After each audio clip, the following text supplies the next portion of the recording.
Aloha guys, Dr. Tom Walker coming back at you. We studied our first system in anatomy the other day, the integumentary system. Today we're going to talk about the skeletal system, something you're more familiar with. Here it is. The skeletal system is composed of bones, of course, joints, cartilage, and ligaments. Now we're going to go ahead and talk about it because this is the only picture in this PowerPoint presentation of it. We need to know as you were, as they say in the Army, there's two broad classifications of the skeletal system. There's the axial skeleton, and there's the appendicular skeleton. Now, the secret to this, guys, is learn what the axial skeleton is, and then everything else will be the appendicular. And in this drawing, everything that's purple, I guess we'd say it is the axial skeleton. So the axial skeleton is the skull, the spinal column, the sternum or breastbone, the ribs, and this bone at the base of the spine called the sacrum. There's also another little U-shaped bone in the neck called the hyoid bone, but we can't see it. So what's the axial skeleton? It's everything that's purple in this drawing. All the rest is the appendicular skeleton. Now, we'll see that term in a moment, but here it is here. It's kind of small. The reason I'm jumping the gun, guys, and showing you this now is this is the only really good picture of it. All right, what does the skeletal system do?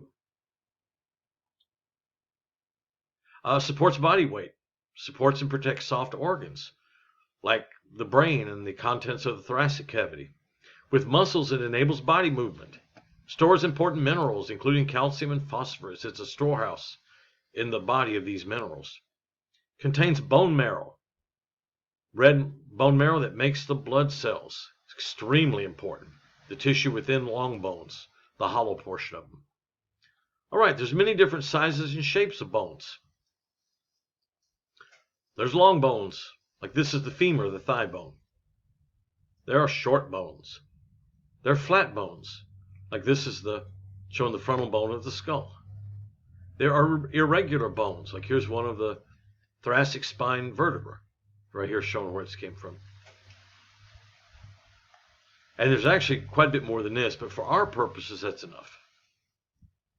Two types of bone: compact or hard bone, which is thick and strong and solid, or spongy or soft bone.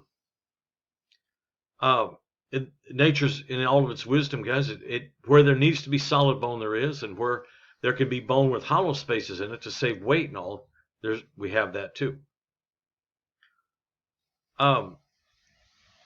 Osteons are bone cells. It's a collective term for bone cells. We'll get more specific here in a moment. Most compact or hard bone is found in the shaft of long bones. Spongy or soft bone, it looks like Swiss cheese because it's got holes in it. Also the bone marrow. And as we said a moment ago, guys, this bone marrow is of extreme importance because it's what produces all of the 5 different kinds of white blood cells, all the red blood cells, and all the platelets. You'll learn what those are very soon. Okay, here's a drawing of compact and spongy bone. So yes, some bones have both, like femur and all. Some of them will have areas of their bone that'll be compact bone, and other areas will be spongy bone. Spongy bone, guys, just means it has holes in it, like here. See how it looks like Swiss cheese? There's a number of Haversian canals that run down through bone. The bones that we see in a skeleton, guys, that's just the mineral portion that's left after all the organic material has decayed and dissolved away. Living bone is quite a bit different. It has a great deal of blood supply and a great deal of nerve endings in it. So here's spongy bone, here's compact bone. These Haversian canals run through there, and that's where the blood vessels run up through. There is also a very important membrane, we mentioned it last time, couple lessons back, called periosteum that surrounds the bone. Here's an osteocyte or a bone cell. Cyte means cell. Okay, let's look at a typical long bone. This is the arm bone, the humerus, the bone in the upper arm. Okay, long bones have a typical structure. They have a long shaft, which is called the diaphysis. Here's the word here. Then they have, on the ends, they have specialized portions, and these are called the epiphysis. Okay, so the diaphysis is the shaft. The epiphysis are the ends of a long bone. On the end of the epiphysis, towards the end, there's the epiphyseal plate. Now notice here they call it the epiphyseal disc. In all my training and all my experience, I have never seen it called an epiphyseal disc. It's always called the epiphyseal plate. And that's where growth in long bones takes place at. Right here it is. Up through until adulthood in men and women, the long bones will continue to grow here. After we get up into our 20s, they fuse, and after the epiphyseal plates have fused, no further length in the long bones is possible. But due to different kinds of endocrine disorders and other things, they can still get thicker. Okay, so we have the diaphysis, the epiphysis, the epiphyseal plate, where bone growth takes place. We have a medullary cavity. The inside of these long bones are hollow, and that's where the bone marrow is, and that's what medullary cavity means. Again, there's a very important membrane that wraps around bone called the periosteum. It's very important. It nourishes the bone. Also, a lot of pathologies, infections, and cancers and stuff will show up with slight disruptions of that periosteal membrane. So it's real important. When a doctor looks at an x-ray of a bone, they look at and examine the condition of the periosteum. Okay, at the end of each bone, there's articular cartilage. It's slippery smooth. If you've ever eaten a chicken leg and you've kind of broken apart there and you see the end, it's real slippery smooth and white. That's the articular cartilage in that leg bone. Even with the cartilage, guys, bones don't touch bones, but they come close. Okay, so that's the basic structure of a long bone. When we're born, we have some bones, but a lot of our bones are cartilaginous. Most bones start as cartilage, and then they ossify into bone. Okay, and that process is called, what would you think? I'll give you a hint. It's right here. Ossification. There's two kinds. Intramembranous ossification, replacement of thin connective tissue membrane with bone. This takes place in flat bones. Endochondral ossification, replacement of fetal cartilage skeleton with bone. That's what I was referring to a moment ago. In long, irregular, short bones. So a fetus's skeleton has a lot of cartilage in it, guys. And then as kids grow up and develop throughout early childhood, their bones begin to ossify and they have less and less cartilage. And then eventually the skeleton becomes fully mature with females around 18 or 19, men in their early 20s. So ossification is production of bone. Most of it is endochondral. It comes from cartilage. And that's called ossification. Let's see what it says about ossification in a fetus. Intramembranous ossification of flat bones of the skull. We all know that a baby is born with a soft spot in the top of his head or her head. And the reason is, guys, the skull is far from being fully mature. And so it's flexible, and that helps during the birthing process. And then in the other bones, in this drawing here, everywhere there's blue is cartilage. So there's in a neonatal or a newborn child, there's a lot of cartilage.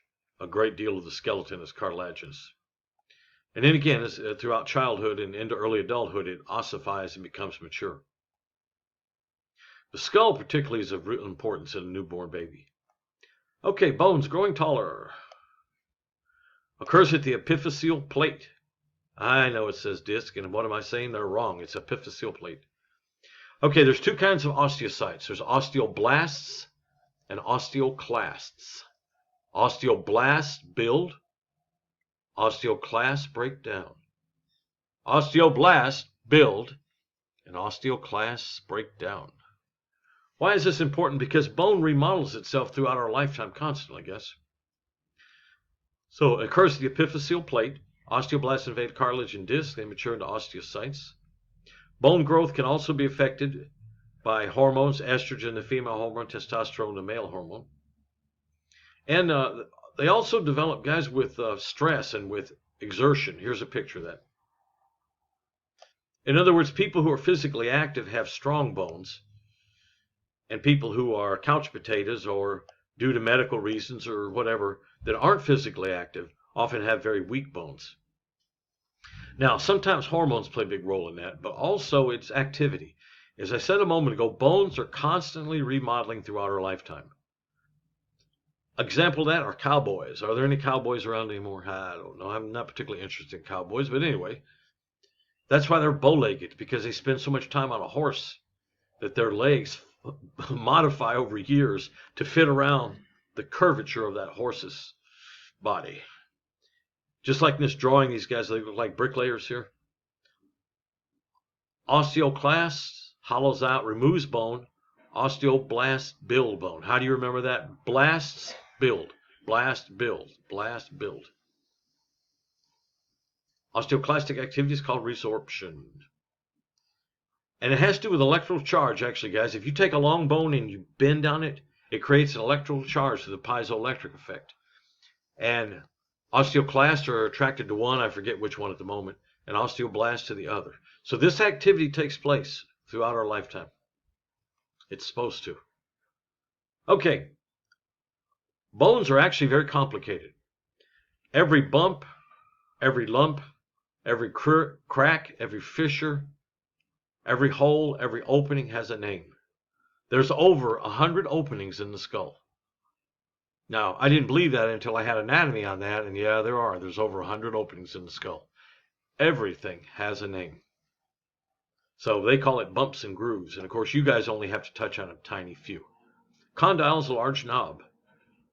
Epicondyle is an enlargement near a condyle. Epi usually means above or on top of. A head is enlarged, rounded in. A facet is a small, flattened surface. A crest is a ridge. A spine is a sharp projection. Like our vertebrae have a number of spines. Most of these kind of things, guys, are for muscular attachment and for connective tissue attachment. Tuberosity, a knob-like projection. A trochanter, large tuberosity only on the femur, the thigh bone. So yeah, every fissure, every crack, every bump, every lump, everything has a name. Bumps and grooves continued. A foramen is an opening, usually a passage for nerves, blood vessels, or ligaments. Again, many of the holes in the skull are called foramen or foramina. Foramen singular. Fossa is a groove. Again, muscle attachment, connective tissue attachment. Meatus is a tunnel or tube-like passageway. For example, the hole in our ear that we hear through is called the external auditory meatus. It's actually a tube through the temporal bone right there. And then sinuses or cavities or hollow spaces. We're all familiar with the frontal sinuses and the supraorbital sinuses above. Or actually, the frontal sinuses are here, I'm sorry, and these are the maxillary sinuses.